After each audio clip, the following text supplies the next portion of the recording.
सुग्रीव का भाई, अंगद का पिता, अप्सरा तारा का पति और वानर श्रेष्ठ ऋक्ष का पुत्र बाली बहुत ही शक्तिशाली था। देवराज इंद्र का धर्मपुत्र और किष्किंधा का राजा बाली जिससे भी लड़ता था, लड़ने वाला कितना ही शक्तिशाली हो उसकी आधी शक्ति बाली में समा जाती थी और लड़ने वाला कमजोर होकर मारा जाता था। रामायण के अनुसार बाली को उसके धर्मपिता इंद्र से एक स्वर्ण हार प्राप्त हुआ था। इसी हार की शक्ति के कारण बाली लगभग अजेय था। उसने कई युद्ध लड़े और सभी में वह जीता।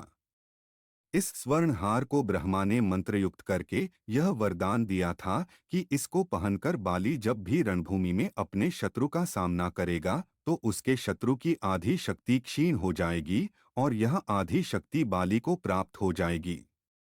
यही बाली की शक्ति का राज था। बाली ने अपनी इस अद्भुत शक्ति के बल पर 1000 हाथियों का बल रखने वाले दुंदुभी नामक असुर का वध कर दिया था।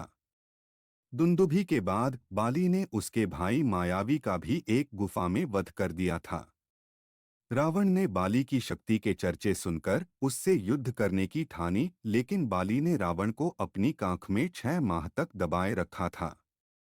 अंत में रावण ने उससे हार मानकर उसे अपना मित्र बना लिया था।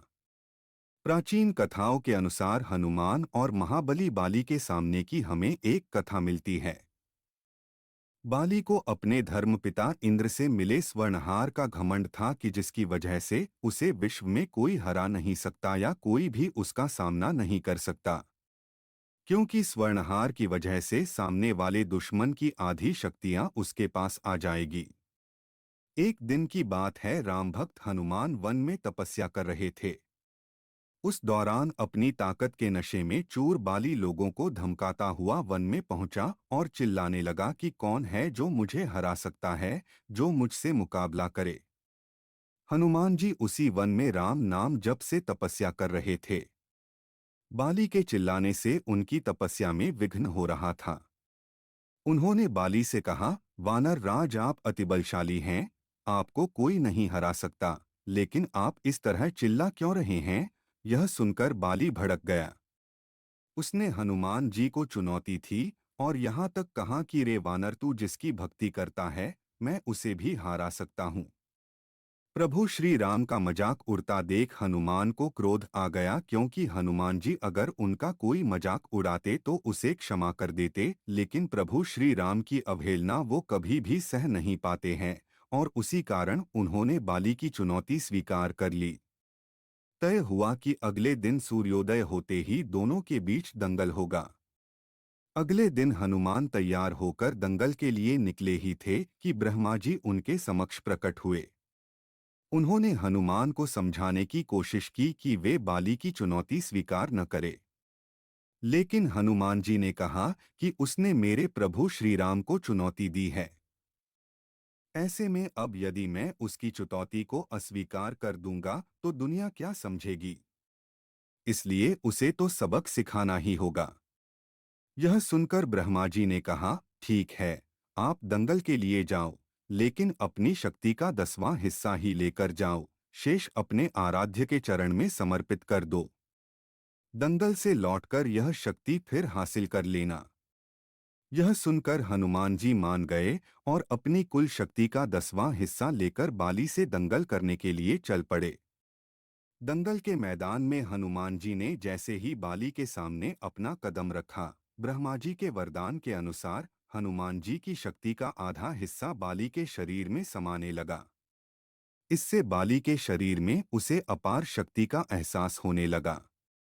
उसे लगा जैसे ताकत का कोई समंदर शरीर में हिलोरे ले रहा हो।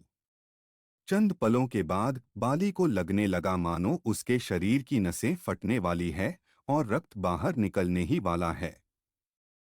तभी अचानक ही वहां ब्रह्मा जी प्रकट हुए और उन्होंने बाली से कहा कि खुद को जिंदा रखना चाहते हो तो तुरंत ही हनुमान से कोसों दूर भाग जाओ, अन्यथा तुम्हारा शरीर फट जाएगा। बाली को कुछ समझ में नहीं आया, लेकिन वह ब्रह्मा जी को यूं प्रकट देखकर समझ गया कि कुछ गड़बड़ है और वह वहां से तुरंत ही भाग खड़ा हुआ। बहुत दूर जाने के बाद उसे राहत मिली। शरीर में हल्कापन लगने लगा। तब उसने देखा कि ब्रह्मा जी उसके समक्ष खड़े हैं। तब ब्रह्मा जी ने कहा कि तुम खुद को दुनिया में सबसे शक्तिशाली समझते हो, लेकिन तुम्हारा शरीर हनुमान की शक्ति का छोटा सा हिस्सा भी नहीं संभाल पा रहा है। तुम्हें मैं बताना चाहता हूँ कि हनुमान अपनी शक्ति का 10वां भाग ही लेकर तुमसे लड़ने आए थे। बाली यह जानकर समझ गया कि मैंने बहुत बड़ी भूल की थी।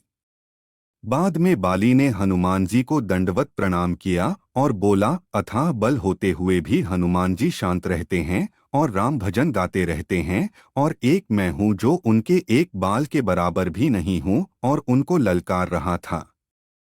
दोस्तों, ऐसी और कहानियाँ जानने के लिए चैनल को सब्सक्राइब करें, लाइक और शेयर करें। आपकी सपोर्ट की आशा करते हैं। धन्यवाद।